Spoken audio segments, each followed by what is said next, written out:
Hello guys, what's up? So I'm back again for another tutorial video. So in this video, I will gonna show you how you can hide your friend list on Facebook, so if you are interested then keep on watching.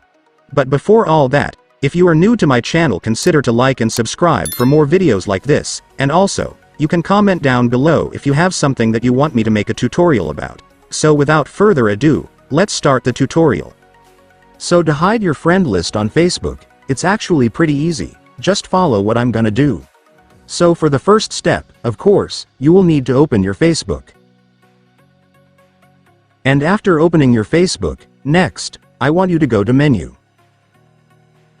And once you're on the menu, just scroll down a little until you find the settings and privacy option. Once you've found it, just go and tap it. And after tapping it, go to settings.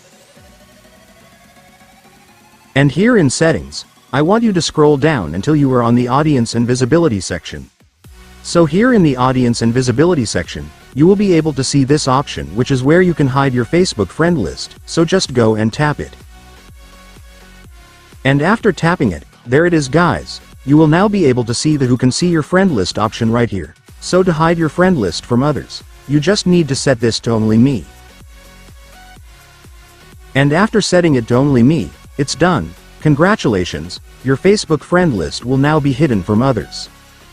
And so that's just how you do it guys. Now that you've watched this video you can now do it yourself. So that concludes our tutorial video for today. I hope it helped you. Thanks for watching, goodbye.